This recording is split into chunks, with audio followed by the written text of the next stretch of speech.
Doubt about that. If you look at the figures, it's very much Joe Root's day. So let's talk to him now. Ian Ward is with him. Thanks, Dave. We'll find out about his day. How was your day, Joe? Yeah, it was pretty special. Bit of a dream world, to be honest. And you had to do it with a heavy cold. You sound a bit bunged up. A little bit bunged up, but I'm making a meal of it and making the most of it, I think. That's pretty special, though. Yeah, as I said, I rode my luck, especially early on, but it just seemed to be one of those days where everything fell into place and managed to capitalise on it. Come on, take us through your morning. I mean, what time did you get up? With it bright and early and worried about things, arriving at the home of cricket as Test captain? Yeah, I woke up about 7, played with the youngster this morning for a bit and went for some brekkie, got in about 8:45, had a hit, and then, obviously from there, the thing I was worried about most was making sure that I actually tossed the coin right. Making sure it came. And you brought off your properly. own coin out to the toss? I brought a quid out and they had 3 already, so I had to use one of those. But, Did it feel any different walking out as a batsman? No, not at all. Same thing, situation set out in front of you, you know roughly how you want to go about it. And as I said, luck was on my side early on, couldn't quite get the feet going. And they bowled very well, made it very difficult for us. And credit to the way Stokesy came out and played, and then obviously Mo at the end there. 2 great partnerships, which has got us in a position now where we can hopefully press on tomorrow and make a really big first innings score. I promise you I will come back to the team in the match situation, but it is your day. The 100, how special was this one out of the ones that you've scored? Yeah, it's very special. You want to obviously start well as captain, and you want to set the example. You've been harping on at the lads about how you want them to approach the cricket, and you want to make sure that you go out and do exactly as you've preached about for the last couple of days. So it's a nice start, that's all it is. There's no point thinking this is it now. Yeah.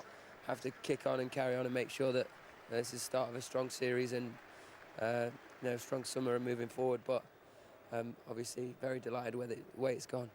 I mean, you mentioned mucking about with your wee man this morning, but for your family as well, to be made Test captain and then to do this on the first day of your captaincy, they have helped you so much coming through, and all the other coaches. It's a proud moment for them as well, is it not? Yeah, it is, and it's really pleasing for them to be able to be here today and enjoy it alongside me, and I'm sure they'll be as proud and as pleased as I am.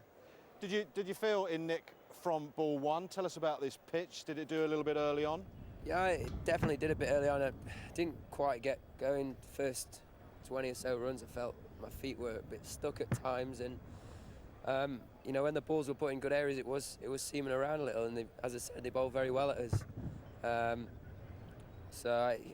Once I got going, after lunch and stuff, I felt a little bit more confident, comfortable. But I think the good sign for us moving forward is even with the old ball at the back end of that, it still seemed to do a little bit, and it looks like the surface is just dented slightly. So hopefully, if it hardens up over tonight and tomorrow morning, when we do get the chance to bowl, we'll still be massively in the game with our seamers. Also spinning, as well. You got a little reprieve here. What is that like when you run past one and you think, oh no, I'm out, and then someone says, well, just hang on a sec, you've got to go back and restart your innings again? You go from a terrible feeling of disgust with yourself to, well, just feeling like you've been, you've been blessed from above almost. It's a bizarre feeling, but as I said, rode my luck today.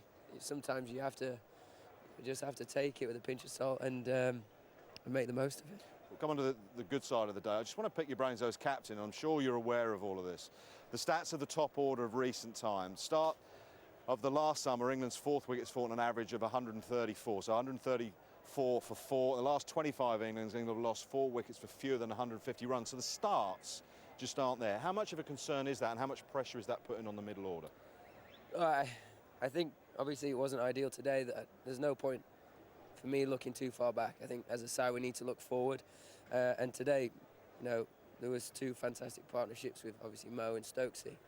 Now it might be that second innings and in the next Test match and further down this series that guys at the top of the order do that. And today it was my day, and I'm sure looking at the talent in that dressing room and the amount of ability there, that those lads will take their chance when it comes and take the responsibility on making big scores themselves.